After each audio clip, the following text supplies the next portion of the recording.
7월 한 달 우리 교회는 요한계시록을 읽고 있습니다. 요한계시록 전체에는 반드시 될 일, 속히 될 일이 기록되어 있습니다.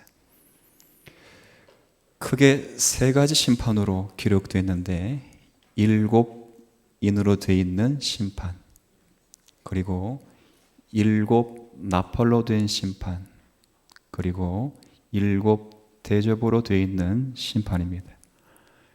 이 세 가지 심판이 이 세상 가운데 반드시 될 일이고 속히 될 일인 것입니다. 특별히 우리가 읽은 오늘 12장부터 내일 읽게 되고 내일 모레 읽게 될 14장까지는 이 세 개의 심판 가운데 두 번째 심판인 나팔 심판이 끝나고 그리고 대접 심판이 시작되는 그 사이에 기록되어 있는 것입니다. 우리가 능히 성경을 읽을 때 이런 생각이 들 것입니다. 아니, 7인 끝나면 7 나팔 나오면 되고 7 나팔 나오면 끝나면 7 대접 바로 나오면 되지. 왜 그 사이사이에 한 장 혹은 2장, 여기와 같이 3장이 등장하는 것일까? 그건 그런 것입니다.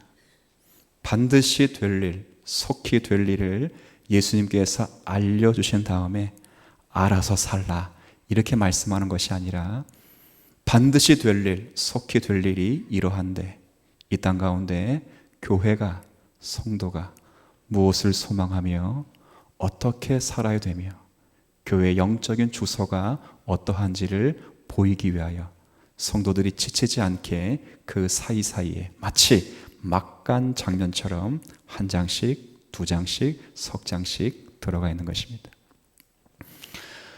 오늘 12장부터 14장의 한 환상인데 특별히 12장을 읽으면 되게 재밌습니다.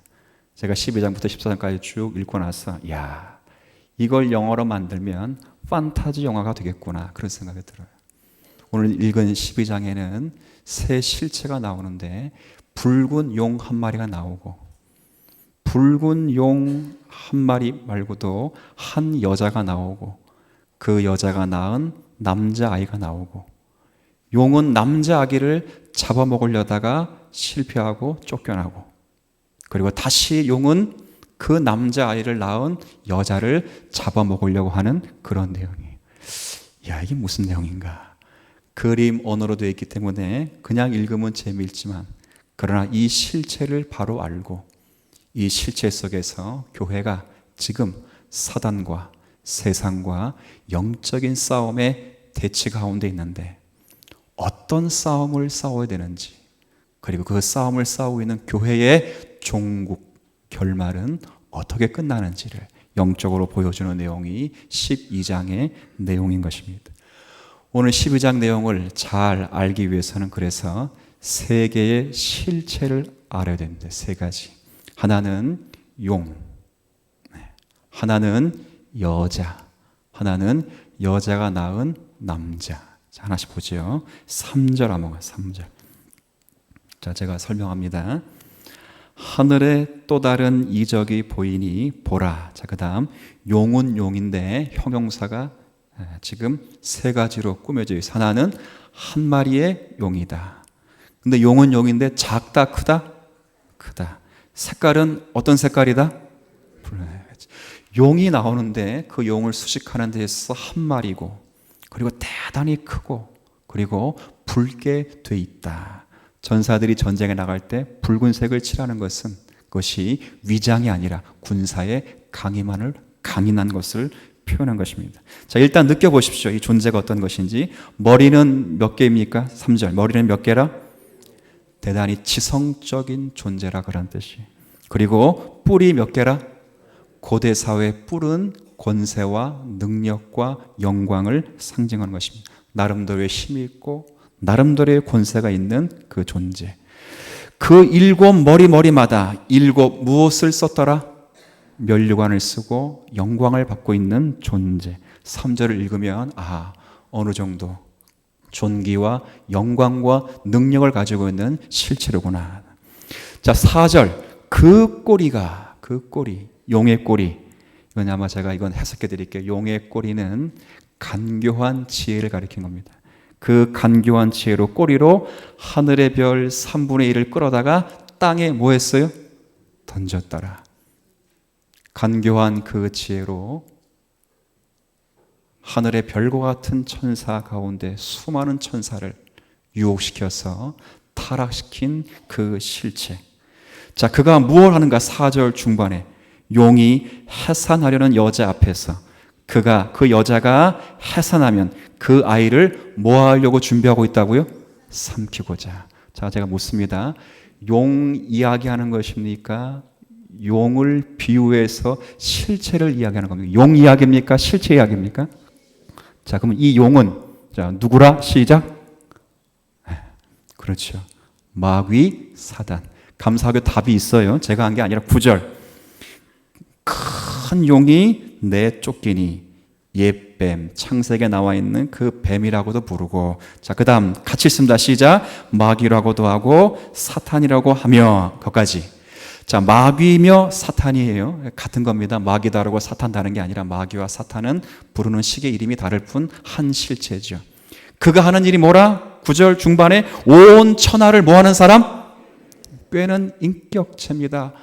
상징적인 언어로 지혜가 있고 지성적인 존재고 많은 권세와 힘을 가지고 성도들을 꾀하는 영적 실체. 그 실체가 뭐라고요? 마귀.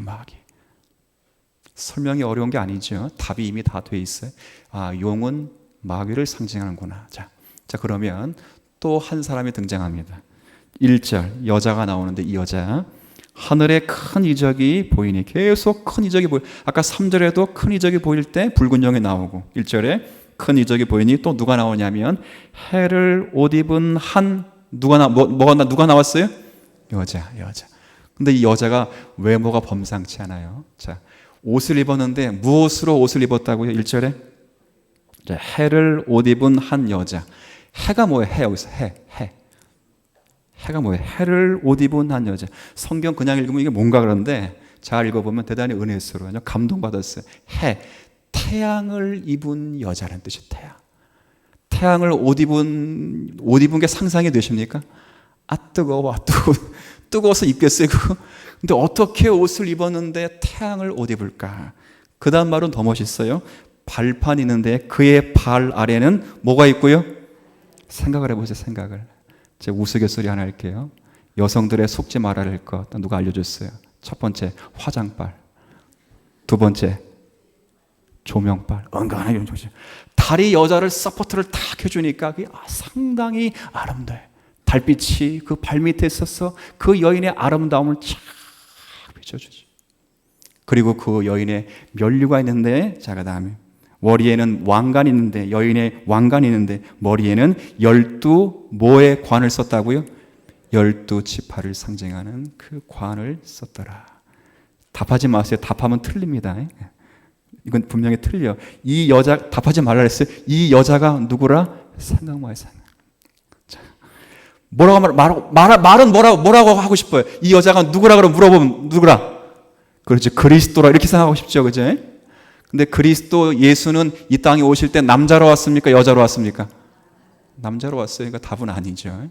여자. 자, 2절 풀면 약간 이해가 돼요. 이 여자가 아이를 베어 해산하게 되며 아파서 애를 쓰며 부르짖더라. 이거는 하늘의 영광을 덧입은 여성으로 상징된 19장 20절에 주님의 신부로 상징된 무엇이라? 하나님의 교회라. 아멘입니까? 이 땅에 로마의 핍박을 받고 이 땅에 고난과 환난을 받을지라도 교회의 성도는 하늘의 영광을 입은 영적 존재다. 아멘. 상당히 존귀한 존재들의 존귀한 존재. 태양을 입었어요. 우리 발에는 달빛이 우리를 비추고 우리 12가의 면류관에는 12지파를 상징하듯이 모든 존귀와 영광이 교회를 향하는 거죠. 자, 일단 넘어갑시다. 넘어가고 그 다음에 나오는 여기서 교회는 주님 사랑교회 예배당이 아닙니다. 예배당이 아니고 예수 그리스도의 구속함을 받은 저와 여러분을 가리키는 표현입니다. 여자. 자, 그 다음 여자가 낳은 아들이 하나 있어요. 여기 5절 한번 읽습니다. 5절. 여자가 아들을 낳은 이는 장차 철장으로 만국을 다스릴 누구라? 철장이 뭐예요? 철장. 여자가 아이를 낳았는데 이 여자가 철로 된 지팡이로 왕이 가지고 되는 그 지팡이로 지시하고 가르치고 명령하고 모든 권세를 가지고 있는 그분. 자, 이 남자는 누구시라? 아멘이십니까? 이렇게 읽으면 이제 성경을 조금 공부하신 분들은 의아해 하셔야 돼요. 어떤 의아심이 있어야 되냐면 당연한 의아심이, 목사님, 제가 목사님에게 설교 듣기로는 교회가 예수님을 낳은 게 아니고 거꾸로 누가 교회를 낳았지요? 예수님이 교회를 낳았지요. 맞지요? 마태복음 16장 18절 이하의 말씀 뭐예요? 베드로야, 내가 네 신앙 고백 위에 내가 나의 교회를 세울 것이니 음부의 권세가 내 교회를 틈타지 못할 것이다. 교회가 예수님을 낳은 것이 아니고 예수가 교회를 낳은 거죠. 근데 어떻게 여기는 교회가 예수를 낳았는가? 다만 이 표현은 구약의 교회가 예수 그리스도 오심을 예언하셨고 구약의 교회가 예수 그리스도가 이 땅에 오심을 사모하였고 그리고 예수 그리스도가 구약의 교회를 통하여 오셨고 12지파를 통하여 이 땅에 오신 사건을 가리키는 거죠. 그리고 그 남자, 교회를 위하여 오시고 교회를 통하여 오시고 교회를 위하여 세우시기 오신 그 남자, 그 남자는 누구시냐면 예수 그리스도, 우리의 구주이신 것입니다. 자, 실체를 봤습니다. 다 정리합니다. 이거 중요합니다. 한 큰 붉은 용, 답. 이 용은 누구라? 마귀, 사탄. 좋습니다. 잘했습니다. 금은 여자는 누구라? 교회, 저와 여러분을 가리킵니다. 여자가 낳은 그 남자는 누구시라? 그리스도다. 목사님 다 알았는데요. 다 안 게 아니고 이 정도 알면 이제 시작이다 그거예요. 12장은 이 정도를 알고 읽어라 그 말입니다. 12장의 내용은 뭔가? 이 세 실체의 관계를 보아라. 관계. 자, 제가 다시 묻습니다. 답을 한번 읽었기 때문에 답을 해보세요. 아까 붉은 용이 여자가 남자를 낳을 때 붉은 용이 뭐하고 있었습니까? 자, 4절 다시 읽어보세요. 4절입니다. 자, 제가 다시 읽을게요. 그 꼬리가 하늘의 별 3분의 별을 끌어다가 땅에 던지더라. 용이 해산하려는 여자 앞에서 그가 그 여인이 해산하면 그 아이를 뭐하고자 한다고요? 이게 무슨 말이에요?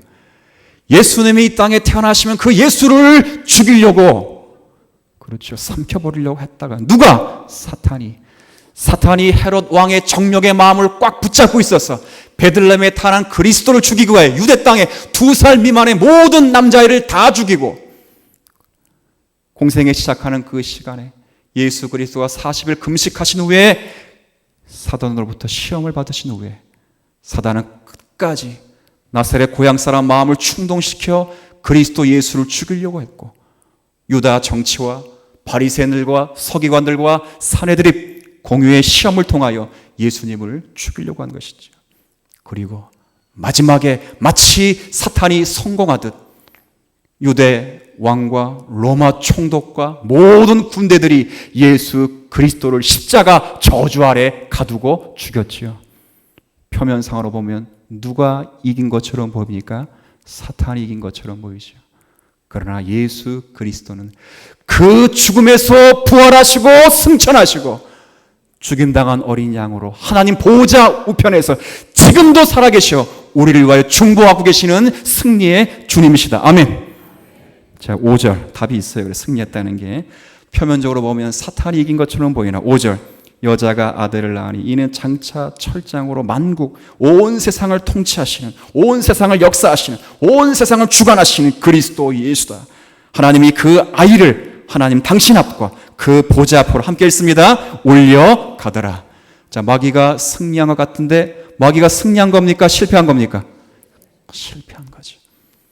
이런 실패의 내용이 5절부터 7절까지 소개되고 하늘에서 쫓겼다라는 표현으로 대신합니다. 9절. 죄송합니다. 7절부터 9절까지 내용이고 9절에 보니까 여기 잘 표현되어 있습니다.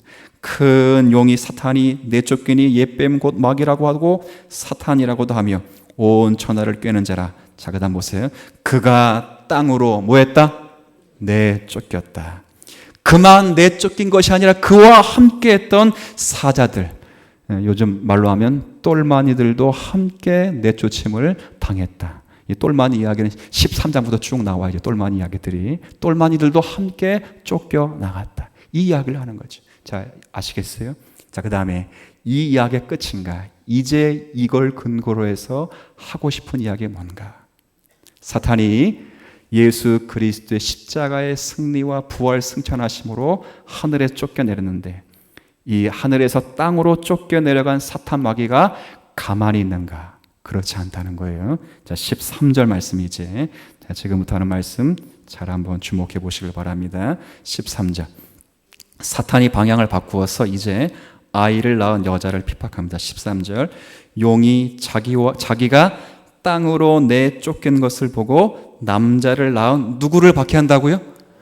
아까 4절에는 남자아이를 낳으면 그 남자아이를 어떻게 하려고 했어요?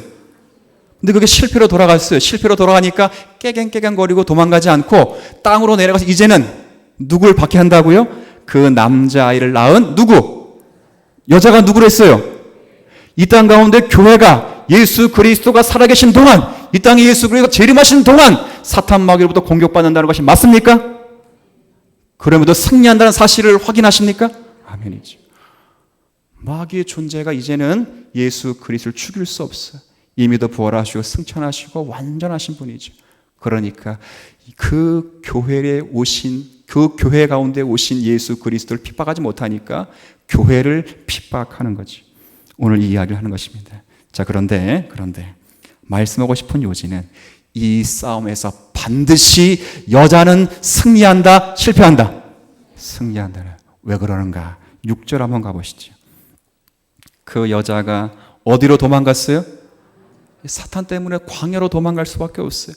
광야라는 거 하는 것은 출애굽 40년 증거했듯이 스스로 힘으로 살 수 없고 스스로 힘으로는 갈 수 없는 오직 하나님의 은혜와 역사가 아니면 살 수 없는 그 자리로 도망을 갔죠. 그러나 그 도망간 자리가 어디냐? 거기서 1260일 동안 그를 뭐 하신다고요? 양육하기 위하여. 누가? 하나님께서 뭐 하신 곳이라? 예비하신 곳이라. 아멘. 야, 성경 재밌어요? 성경 그러니까 저만 재밌는 것 같아요 지금. 목사님 왜 신나세요? 나는 잘 모르겠는데. 자, 14절들 말씀 보세요. 그 여자가 큰 독수리의 두 날개를 받아 광야 자기 곳으로 날아가 거기서 그 뱀의 유혹, 사탄의 유혹 낯을 피하여 한때, 두때, 반때를 못 받는다? 6절과 똑같이 하나님의 양육과 보호함을 받아 승리를 하신다. 이건 내 노력이 아니라 10절 제가 읽습니다. 내가 또 들으니 하늘에 큰 음성이 있어 이르되 이제 우리 하나님과 구원과 능력과 나라와 또 그의 그리스도의 권세가 뭐였다고요? 나타나셨으니. 자, 11절 또 우리 형제들이 어린 양의 피와 자기들의 증언하는 말씀으로서 그를 뭐했다고요? 이겼으니. 하나님의 양육과 그리스도의 힘을 따라 승리를 하는 것입니다. 자, 어떻게 승리하는지 보세요. 15절 16절 한 예를 하나 들어드립니다. 15절 16절 여자의 뒤에서. 자, 보세요. 여자의 뒤에 좀 치사해. 아니, 앞에서 공격하지 꼭 뒤에서 공격해. 사탄은 이런 말에 제가 늘 그러죠. 사탄은 뭘 타고 다닌다 그랬어요, 제가? 그렇죠. 저 어릴 때 배웠어요. 목사님이, 강사 목사님이, 부흥사 목사님이 설교 오셨는데 자꾸 여러분, 사탄이 뭘 타고 다니시는지 아십니까? 전 자전거 타고 왔거든요. 자전거 타고, 어떤 사람 버스 타고, 뭐 기차 타고 그러는데 사탄은 틈을 타고 다닙니다. 맞습니까? 틀립니까? 맞죠. 앞에서 안 싸고 뒤에서. 자, 보세요. 15절. 여자의 뒤에서 뱀이, 그 사탄이 입으로 물을 강같이 토하여 여자를 물에 뭐하게 하려 한다고요? 떠내려가. 그런데 16절 같이 있습니다. 땅이 여자를 도와 그 입을 벌려 용의 입에서 토한 강물을 삼킬 것이다. 자, 그 땅이 무슨 땅이었을까? 광야.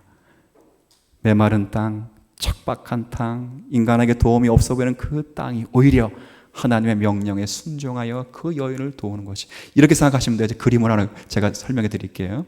제 뒤에서 저를 쓸어서 넘어뜨려 죽일 수 있는 물이면 어느 정도 물이 돼야 될까요? 샤워하는 물 갖고는 안 될 것 같아요. 최소한. 그래서 이건 너무 많은데 이 정도 물이라고 합시다. 이 정도의 물을 나한테 쏟아부어 제가 물속에 빠져 죽지요. 그죠? 세숫대에 물 끼얹는다고 제가 그것 때문에 죽겠어요? 그건 안 죽죠. 이 정도의 물을 확 내 뒤에서 쏟아붓는 거예요. 막 달려와 쓰나미처럼. 그런데 바로 내 뒤에서 땅이 어떻게 갈라진다고? 쫙 갈라서 그 쓰나미 물이 땅으로 싹 꺼지고 나한테까지 온다 안 온다? 누가 그렇게 하신다? 하나님이 양육하신다. 믿으십니까? 고난을 허락하시지만 피할 길을 주시는 주님. 아멘. 이게 우리가 갖는 신앙의 자리인 것입니다. 그렇죠. 놀랍죠. 이렇게 양육하신다. 자, 실체를 소개했습니다. 관계를 소개했습니다. 그러면 끝인가? 이제부터 설교 시작. 20분 동안 제가 이야기를 하지요. 오늘 이 말씀을 통하여 뭘 이해하고 싶은가? 아까 서두에 말씀드렸어요. 중간중간마다 교회의 모습을 보여주는 것은 교회가 어떤 존재이고 어떤 소망을 품고 어떻게 살아가야 되는가, 그 면을 보여주기 위해서 속히 되고 반드시 될 일 사이사이마다 교회의 모습을 보여주는 것입니다. 한 장 보여주고 7장에 한 장 보여주고 10장 11장 2장 보여주고 12장 13장 14장 석장 점점 강도가 한 장, 2장, 3장 많아지는 거지. 그건 교회가 마지막 때에 어떻게 준비해야 되는가. 두 가지를 살필 것입니다. 하나는 뱀이, 사탄이 어떻게 교회를 공격하는가. 두 번째는 그 공격을 교회가 어떻게 이겨내는가. 물으면 두 가지면 답은 하나로 제가 답을 할 것입니다. 자, 어떻게 공격하는가. 우리가 읽은 말씀이 15절 보시죠. 15절 제가 읽습니다. 여자의 뒤에서 뱀이 그 입으로 물을 강같이 토하여 여자를 다시 한번 물에 뭐하게 하신다고요? 예.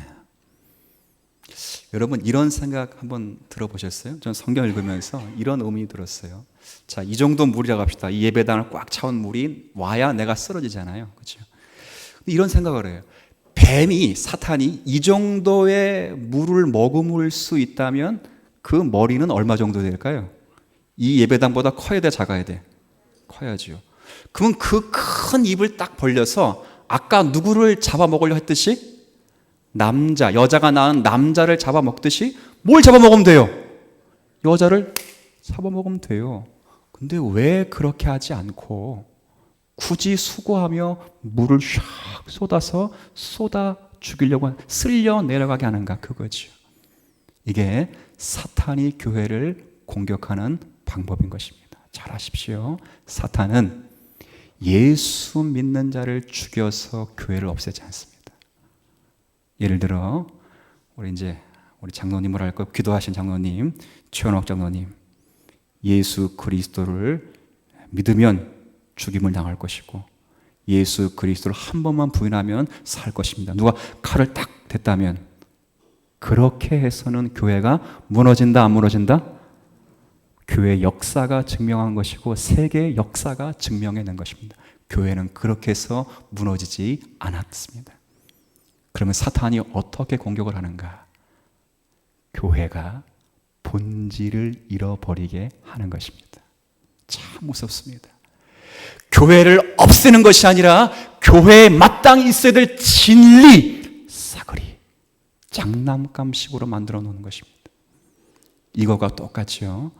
찐빵을 하나 탁 사 먹었는데 찐빵을 먹고 싶어서 김이 모락모락한 찐빵을 딱 열었는데 그 안에 뭐가 있어야 돼요? 안고가 있어야 되는데 안고가 없으면 그게 찐빵입니까? 개떡입니까? 개떡이죠, 개떡. 저는 죄송합니다. 개떡을 무시하는 게 아니고 어릴 때 하도 먹어가지고 질려서 그러지. 또 딱 열었는데 아무것도, 공갈빵이에요, 공갈빵. 중국인들 먹는 공갈빵이라고. 아무것도 없어요. 교회의 테두리는 있고 예수 그리스도는 고백하고 이 땅 가운데 교회당은 출입하며 살지라도 그 안에 성도됨의 본질을 흐려놓는 거지요. 그리고 성도들은 마치 캐리비안 베이인가 거기 가서 월풀 즐기듯이 바다풀 즐기듯이 야호 하며 즐기는 거죠. 사탄의 공격인 줄 모르는 것이죠. 교회는 그렇게 공격을 받는 것입니다. 세상의 풍조와 세상의 정신으로 인하여 교회가 정신 못 차리도록 하는 것입니다. 로마서 12장 2절에 사도 바울이 교회에게 뭐라 편지했습니까? 너희는 이 세대를 본받지 말고 변화를 받아 하나님이 기뻐하시고 선하시고 온전하신 뜻이 무엇인지 무엇하라고요? 따라합시다. 분별하도록 하라. 분별. 교회의 중요한 사명은 분별입니다. 분별. 분별이 뭐지요? 다시 한번 따라할까요? 깨어 근신하라. 교회의 분별은 깨어 근신하는 것입니다. 제가 이 내용을 풍성하기 위해서 에베소서 5장 말씀으로 한번 제가 설명합니다. 신약성경 314쪽을 한번 가보시죠. 314쪽 혹은 315쪽 에베소서 5장.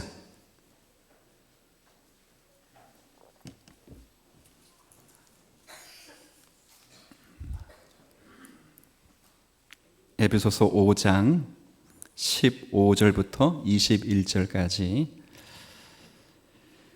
자, 교독하고 마지막 절은 합독하죠. 에베소서 5장 15절 신약성경 314쪽. 제가 먼저 읽습니다. 그런즉 너희가 어떻게 행할지를, 중요한 건 어떻게 행할지입니다를 자세히 주의하여 지혜 없는 자같이 하지 말고 오직 지혜 있는 자같이 하여, 그러므로 어리석은 자가 되지 말고, 그 다음 오직 주의 뜻이 무엇인지 이해하라.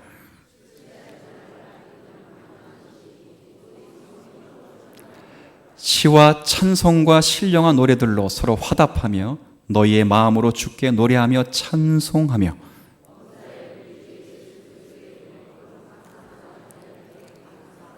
그리스도를 경외함으로 피차 복종하라. 아멘.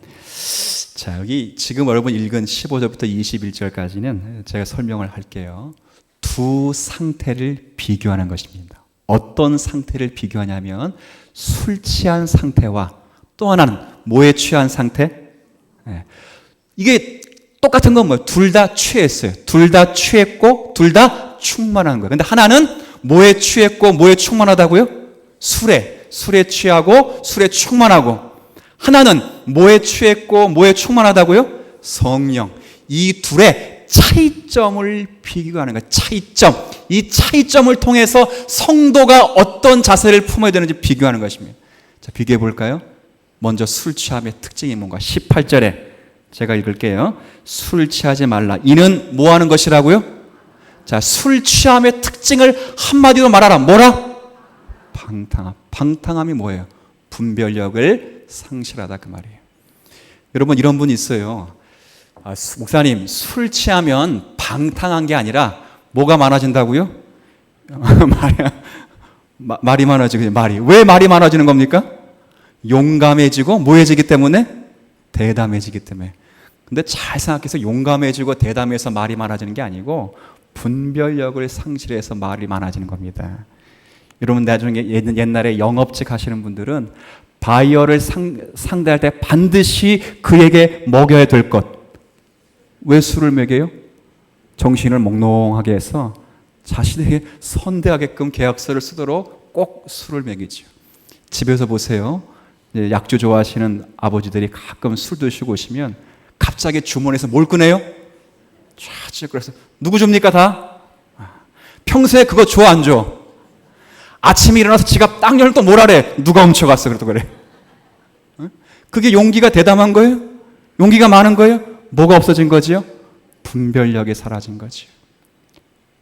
무엇이 옳은 일인지, 무엇이 그런 일인지, 어디에 생명이 있는지, 어디에 가치가 있는지 성도들로 하여금 마땅한 책임을 상실하도록 그렇게 세상 풍조, 세상의 충만함, 세상의 정신이 교회 성도들을 그렇게 변질시킨다, 그렇게 말하는 거죠. 자, 그럼 반대로 술 취함의 반대가 뭐라고요? 술 취함의 반대는 원래 성령 충만이 아니라 뭐한다? 안 취함이 반대인데, 여기 지금 대조하기 떼기 위해서 성령 충만을 가져온 거라고. 그러니까 정확히 말하면 방탕함의, 그러니까 술 취함의 결과인 방탕함의 그 반대가 뭐라고요? 성령 충만이에요. 성령 충만이 뭐예요? 종교적인 감성 아닙니다. 종교적인 카타르시스 희열 아닙니다. 기도하다가 번뜩하는 감정 아닙니다. 찬송하다 갑자기 뭉클하는 그 감정 아닙니다. 성령 충만은 15절부터 17절 다시 제가 읽게 잘 보세요. 15절 그런즉 너희가 어떻게 행할지를 자세히 주의하며 지혜 없는 자같이 하지 말고 지혜 있는 자같이 그 다음 세월을 아끼는 것. 세월을 아끼는 게 뭐 하는 거라고요?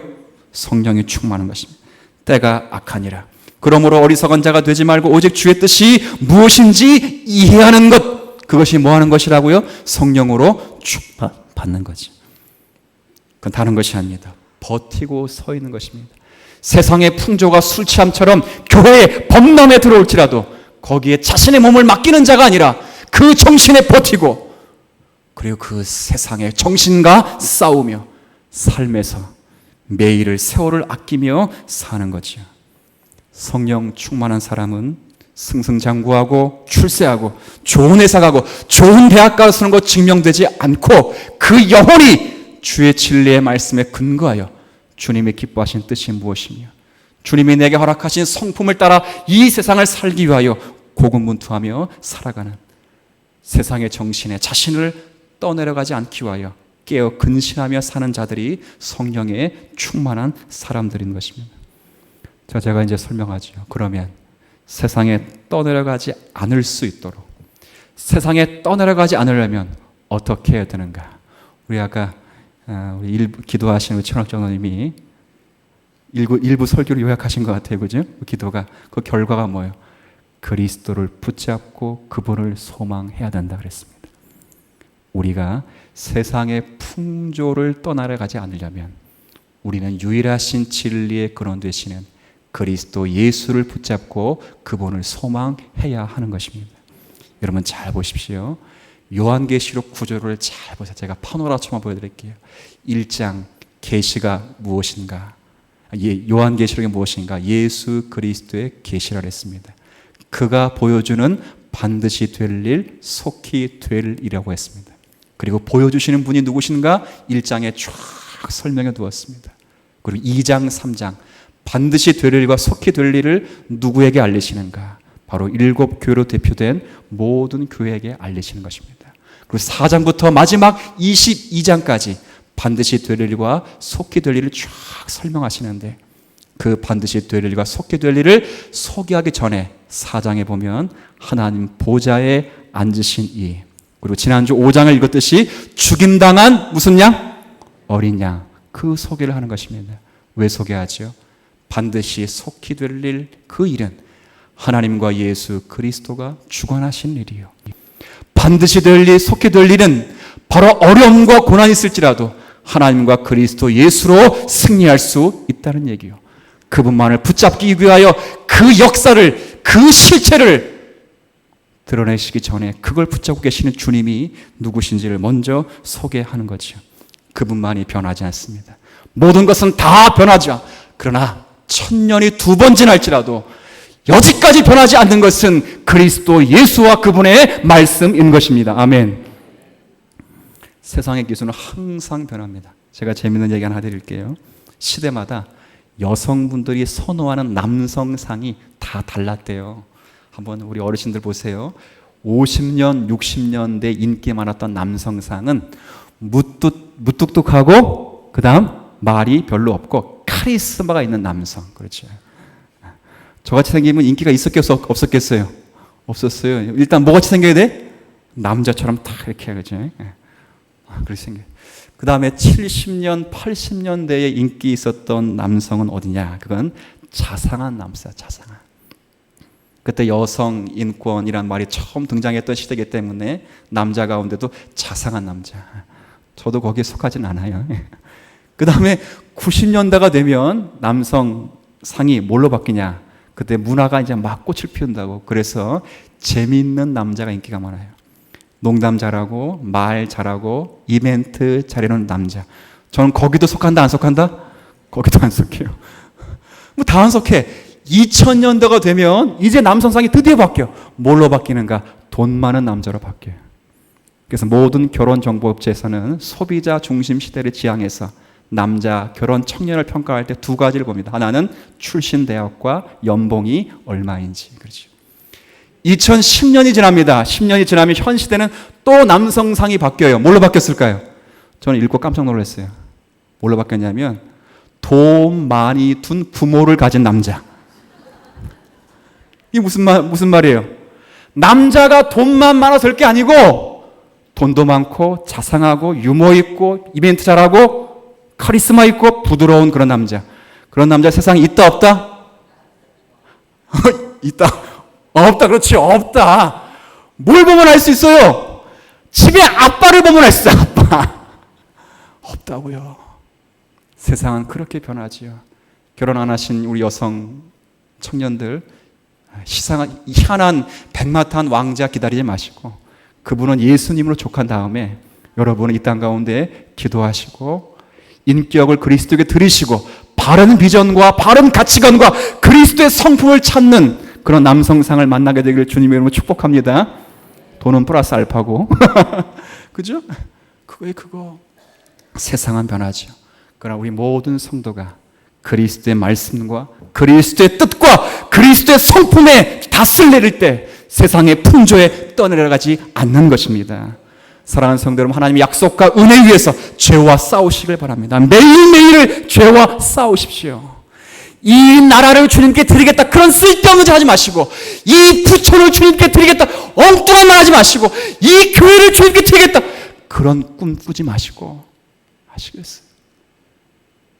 쳐라 무너져라 산에 올라가면서 사람들이 정성을 다해 쌓았던 돌탑을 예수 이름으로 무너뜨리지 마시고 절간에 들어가서 예수 이름으로 그런 쓸데없는 짓 하지 마시고 그거는 주님 재림하시면 반드시 무너지는 것입니다. 아시겠어요? 여러분이 기도하신다고 주님이 빨리 오시는 것도 아니고 기도 안 하신다고 주님 안 오시는 것도 아니에요. 여러분이 하실 일은 주님 오실 그때까지 내가 그리스도의 사람으로 그리스도의 성품으로 그리스도의 뜻을 담고 있는지 기도하시면서 살아가셔야지요. 아시겠습니까?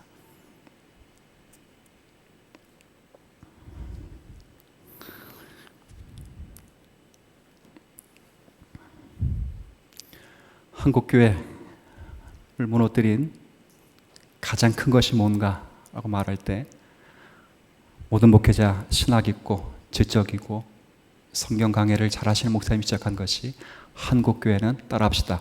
비전이 망가뜨렸다. 뭘 망가뜨렸다고요? 비전이 한국교회를 다 무너뜨렸습니다.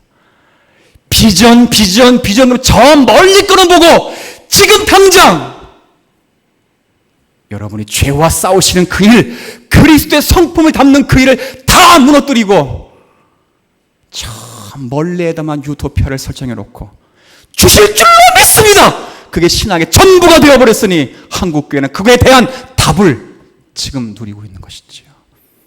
기도, 비전, 우리 교회도 비전을 세우는 겁니다. 근데 비전 세우기 위해서는 뭐부터 하라고요? 자기부터 꺾으시라고요. 남 꺾지 말고 자기를 꺾으세요. 남을 바꾸지 말고 자기가 바뀌세요. 그럼 교회가 바뀝니다.